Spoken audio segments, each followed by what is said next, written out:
Assalomu alaykum do'stlar. Bilim.uz web kanalimizga xush kelibsiz. Bugungi videomizda elektr energiyasiga pul to'lashni ko'rsatib o'taman. Ya'ni uyimizdagi o'chiruvchiga pul taylaymiz. Bu yerda xohlagan masalan bank ilovalari orqali taylasangiz bo'ladi. Men hozir Paynet orqali to'lab ko'rsataman. Paynet ilovasiga kirib olamiz. Mana kirib olganimizdan keyin to'lovlar degan joyi bor. O'shanga bosamiz. Bu yerdan kommunal to'lovlar bo'limi mavjud. O'shanga o'tamiz. Mana bu yerda birinchisini tanlaymiz. Mana bu ikkinchisini tanlamang. Ikkinchisi mana fermerlar, katta yer egalari uchun. Biz birinchisini tanlaymiz. Birinchisiga rayon deyapti. Qayerda bo'lsangiz, qaysi shaharda bo'lsangiz o'sha yerga kiritasiz. Mana bu yerdan res degan anonsni bossangiz, sizda mana kerakli bo'limlar chiqadi. Bu yerda tumaningizni tanlaysiz.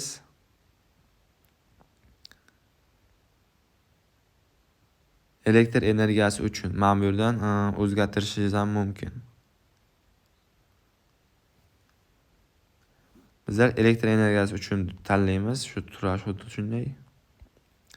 Pastiga hisob raqamimizni kiritamiz. O'chiruvchi hisob raqamimizni kiritamiz. Men hozir o'zimnikini kiritib olaman. Davom etishga bosamiz. Bu yerdan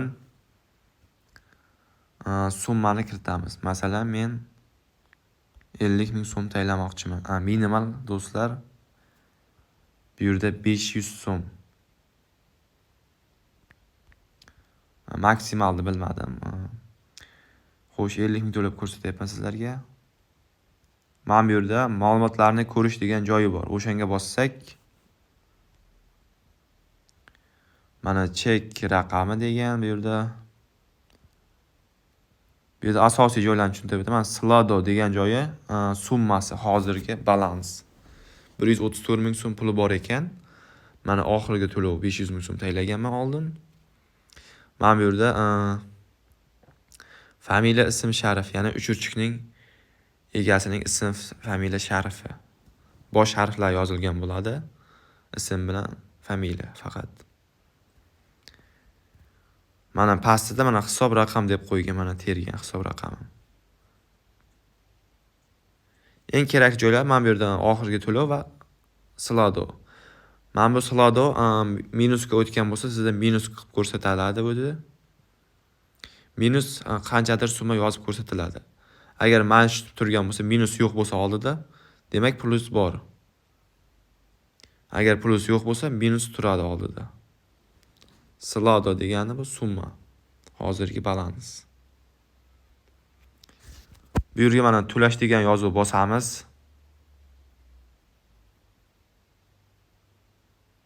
Ozgina kutamiz. Mana pulimiz o'tdi. Mana bu yerdan to'lov tafsilotlar degan joyi bor. O'shanga bossak, mana bu yerda chek ko'rsatib qo'ygan. Keyin mana bu yerda mana balans ham o'zgargan. 184 ming so'm bo'lgan.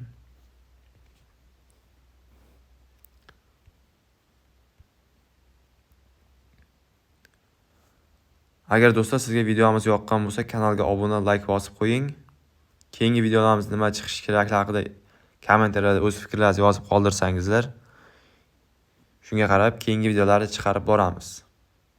Tushunmagan joylaringiz bo'lsa, kommentariyada yozsangizlar, tushuntirib beraman.